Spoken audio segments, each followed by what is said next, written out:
Sarah Mitchell stood at the edge of bankruptcy, her small bakery's lights flickering in the December cold.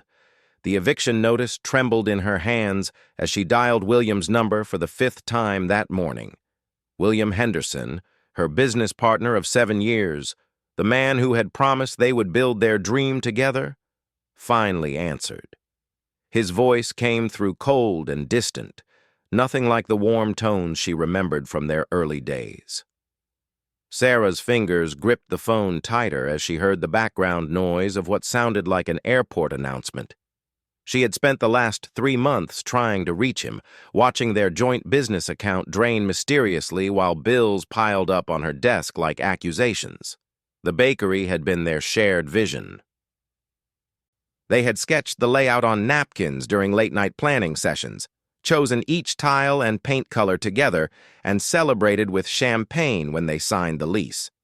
William had handled the finances while Sarah managed operations, a division of labor that had seemed perfect at the time.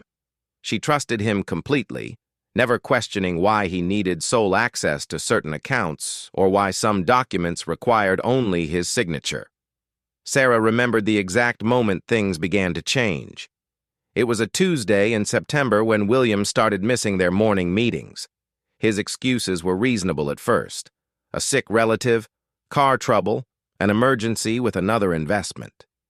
She had covered for him, telling their employees he was handling important business matters, even as doubt crept into her mind like frost on glass. The truth began revealing itself through small discoveries. A receipt left on his desk showing expensive dinners she knew nothing about. Phone calls he would take outside, speaking in hushed tones. The way he avoided her eyes when discussing next quarter's projections. Sarah had pushed these concerns aside, telling herself that trust was the foundation of any partnership.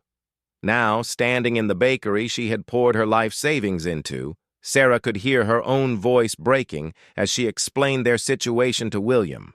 The main supplier had cut them off. 3 employees had quit when their paychecks bounced. The landlord was threatening legal action. She needed him to transfer funds from their reserve account, the one he managed, the one he had assured her held 6 months of operating expenses. William's response was a masterpiece of calculated indifference. He informed her that the reserve account had been closed months ago, the funds transferred to cover what he called other opportunities. His words were carefully chosen, legally precise, offering no admission of wrongdoing while making it clear he had no intention of helping. Sarah felt her knees weaken as the full weight of betrayal settled on her shoulders. This was not just about money or business. This was about trust shattered, dreams destroyed, and a future stolen by someone she had considered more than a partner. She had given William not just her investment, but her faith, her time, and her complete confidence. The bakery around her seemed to mock her naivety. Every carefully chosen decoration, every piece of equipment they had selected together, now stood as monuments to her misplaced trust. The Christmas decorations she had put up just last week looked garish in the harsh fluorescent light, their cheerfulness a cruel contrast to her despair. She tried once more, her voice rising as she explained that this was not just about her. Their employees had families, mortgages, children expecting Christmas presents. The community depended on their bakery. Small business owners in the neighborhood had supported them from the beginning. How could he simply walk away from all of that responsibility? William's silence on the other end of the line was more eloquent than any words. When he finally spoke, it was to inform her that his lawyer would be in touch regarding the dissolution of their partnership. He mentioned having documentation that would protect his interests, papers she had signed without reading, trusting his explanation that they were routine formalities. The cruelty of his timing was not lost on Sarah. He had waited until the busy holiday season, when walking away would cause maximum damage. He had systematically removed his name from leases and contracts over the past months while she was distracted with daily operations. Every move had been calculated, every step planned with the precision of someone who had done this before. As she stood there, phone pressed to her ear, Sarah realized she was completely alone. The other investors William had brought in were his friends, not hers. The lawyer they had used was his college roommate. Even their accountant had been his recommendation. She had allowed him to build a web of connections that now trapped her while leaving him free to walk away. Her voice grew desperate as she made one final plea. She offered to give up her share of any profits, to take on all the debt herself, if he would just help her keep the doors open through Christmas. Her employees deserved their final paychecks. The customers who had pre-ordered holiday cakes deserved to receive them. She was not asking for herself anymore, but for everyone else who would suffer from his betrayal. William's response was to inform her that he had already removed his name from all business licenses and transferred his shares to a shell company registered overseas. He suggested she consult with a bankruptcy attorney and wished her luck in her future endeavors.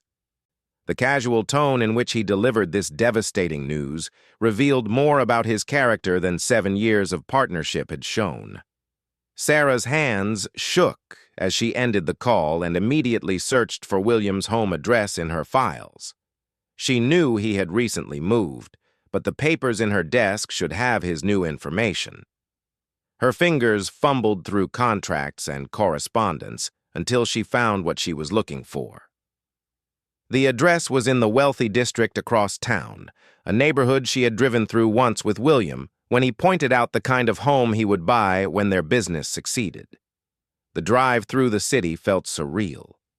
Christmas lights blurred through her tears as she navigated streets filled with holiday shoppers. Her 10-year-old sedan struggled up the hills leading to William's neighborhood, a stark reminder of how she had reinvested every penny into the business while he had clearly been taking profits for himself. When she pulled up to the address, Sarah had to check twice to make sure she was at the right place. The house was a testament to excess, a modern mansion with floor-to-ceiling windows that glowed warmly in the winter evening. 2 luxury cars sat in the circular driveway, one of them a sports car she recognized from William's Instagram posts. Photos she now realized had been carefully cropped to hide their true location. Sarah parked on the street and walked to the front door, her breath forming clouds in the cold air. Through the windows, she could see the shadows of a party in progress. The sound of laughter and music drifted out, a celebration that seemed to mock her desperation. She pressed the doorbell, then knocked when no one answered, her knocks becoming pounds as urgency overcame politeness. A woman she didn't recognize answered, dressed in designer clothes that probably cost more than Sarah's monthly rent. The woman's expression shifted from annoyance to curiosity as she took in Sarah's disheveled appearance. When Sarah asked for William, the woman called over her shoulder, and Sarah heard his voice respond with irritation.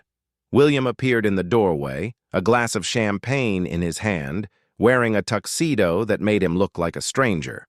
His face registered no surprise at seeing her, only a cold annoyance that she had brought her problems to his doorstep. Behind him, Sarah could see glimpses of an opulent interior, marble floors, crystal chandeliers, artwork that belonged in galleries. She tried to maintain composure as she spoke, explaining that she had nowhere else to turn. The sheriff would padlock the bakery in the morning if she couldn't pay. Her employees were calling, crying, asking how they would feed their families. One of them, Maria, was a single mother whose son needed medical treatment. Another, Robert, was supporting his elderly parents. These were people William knew, people he had hired personally. William's response was to step outside and close the door behind him, as if her presence might contaminate his celebration. He spoke to her the way one might address a bothersome stranger, his tone devoid of any recognition of their shared history.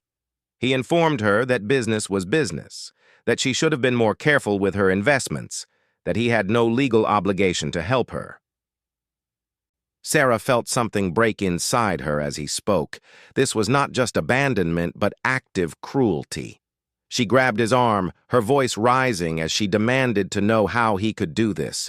How could he stand there in his tuxedo, in his mansion bought with money stolen from their shared dreams, and tell her that her destruction was simply business? For a moment his mask slipped, and she saw something in his eyes that chilled her more than his indifference. It was satisfaction. He was enjoying this moment, savoring her desperation like fine wine. She realized then that this had never been about business opportunities or financial disagreements. This had been his plan from the beginning, to use her expertise and connections to build something valuable, then take it all for himself. Her voice broke as she made one last plea. Not for the business now, but for basic human decency.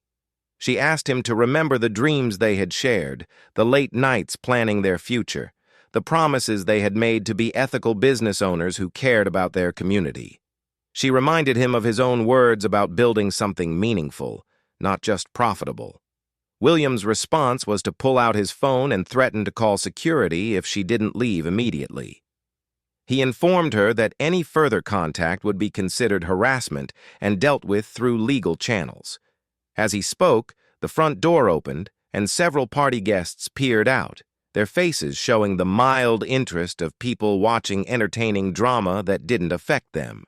Sarah heard someone inside ask if everything was all right, and William assured them it was just a former employee with unrealistic expectations. The casual lie, delivered with such ease, showed Sarah just how thoroughly she had been deceived.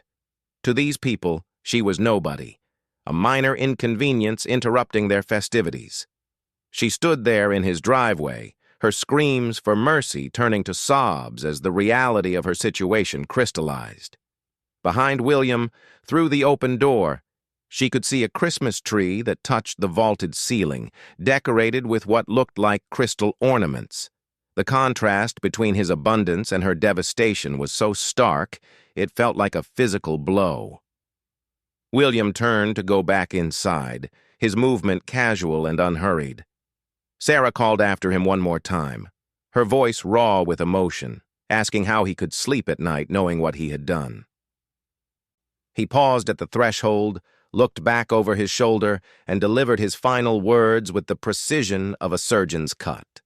He told her that success in business required the ability to make hard choices, and that her failure to understand this was why she was standing in his driveway, begging while he was hosting a party in his new home. The door closed with a finality that echoed in the winter air. Sarah stood in the driveway for several moments, unable to move, watching through the windows as William rejoined his party. She saw him laugh at something someone said, saw him raise his champagne glass in a toast, saw him living the life built on the ruins of her dreams. The presence of security cameras on the property made her realize even this moment of private anguish was being recorded, perhaps to be used against her later if needed. The drive back to the bakery was a blur of streetlights and tears. Sarah's mind cycled through 7 years of memories, now tainted by the knowledge of William's deception. Every friendly gesture, every word of encouragement, every shared celebration had been part of his performance. She wondered how many times he had smiled at her while planning her destruction. When she arrived at the bakery, she found Maria waiting outside, bundled against the cold. The young woman's eyes were red from crying, and she clutched a small bag that Sarah recognized as tips from the previous week, money Maria was offering to help save the business. The gesture of loyalty from someone who had so little broke through Sarah's numbness, and the two women held each other in the empty parking lot. Inside the bakery, Sarah turned on the lights one last time. The space that had once buzzed with life and purpose now felt like a tomb. She walked through the kitchen where she had perfected recipes, past the display cases that had showcased her creations, to the small office where she had signed papers she should have read more carefully. On the desk sat a photo from their grand opening, her and William cutting a ceremonial cake, both smiling at the camera. She had been genuinely happy in that moment. His smile, she now knew, had meant something entirely different. Sarah spent the night in the bakery, calling each employee personally to deliver the news. Some cried, some offered to work for free until things improved, and some simply went silent as the reality of unemployment hit them. She gave them what money she had left, dividing her personal savings among those with the most urgent needs. It wasn't much, but it was all she could do. As dawn broke through the bakery windows, Sarah made one final batch of her signature pastries. Her hands moved automatically through familiar motions, finding comfort in the rhythm of creation even as her world collapsed. She packaged them carefully and drove to the homeless shelter downtown, delivering them with a note explaining they were from Sarah's bakery, one last gift to the community that had supported her. The lawyer she consulted later that morning, paid for by pawning her grandmother's ring, delivered more bad news. William had structured everything to protect himself while leaving her exposed. The contracts she had signed included personal guarantees that meant she would lose not just the business, but potentially her home and future earnings. The lawyer expressed admiration for the thoroughness of William's scheme, calling it one of the most complete corporate betrayals he had seen. Over the following weeks, Sarah watched her life dismantled piece by piece. The bakery equipment was auctioned off, each item a memory sold to the highest bidder. The recipes she had developed, legally owned by the partnership, would belong to William if he chose to claim them. Her credit was destroyed, her savings gone, her future mortgaged to pay debts incurred by William's financial manipulations. Through social media, she learned that William had moved on to a new venture, partnering with another ambitious entrepreneur who believed in his vision. The pattern would repeat, she knew, but her warnings would be dismissed as the bitter ramblings of a failed business owner. Success had a way of silencing inconvenient truths, and William had crafted his narrative carefully. The investigation she tried to initiate went nowhere. William had been too careful, too precise in his documentation. Everything he had done was technically legal, if morally reprehensible. The detective she spoke with explained that white-collar crime was often like this, devastating but difficult to prosecute when the perpetrator understood the system. 6 months later, Sarah stood in the parking lot where her bakery had been, now being renovated as a chain restaurant. She had found work at a commercial kitchen, her dreams reduced to following someone else's recipes for minimum wage. The other employees from her bakery were scattered. Maria had moved back with family in another state. Robert was working 2 jobs to support his parents, and others had simply disappeared into the city's anonymous workforce. She occasionally heard about William through industry contacts. His new business was thriving, his social media carefully curated to show a successful entrepreneur living his best life. There was no mention of the bakery, no acknowledgement of the lives destroyed in his climb to success. To his new partners and investors, he was simply a savvy businessman with a track record of identifying profitable opportunities. Sarah kept one thing from the bakery: a small wooden spoon her grandmother had given her, worn smooth by generations of use. It reminded her that she came from people who had survived worse, who had built and rebuilt after loss. She would never again trust so completely, never again ignore the warning signs, but she would also not let William's betrayal define her entire future. The last time she saw William was at an industry event she attended with her new employer.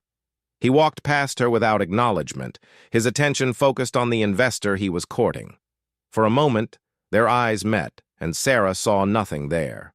No recognition, no guilt, no humanity. She realized then that her screams for mercy had not gone unheard. William had heard every word, understood every plea, and had chosen to turn away, not from indifference, but from deliberate cruelty. He had fed on her desperation, grown stronger from her destruction, and would continue to do so with others unless someone stopped him. Sarah made a decision that night. She began documenting everything she remembered, creating a detailed record of William's methods. She reached out to others who had worked with him, finding a pattern of destroyed partnerships and broken trust. While she might never recover what she had lost, she could perhaps warn others, build a network of survivors who could bear witness to the human cost of unchecked ambition. Her screams for mercy had gone unheeded, but they had not been silenced. In the end, that would have to be enough.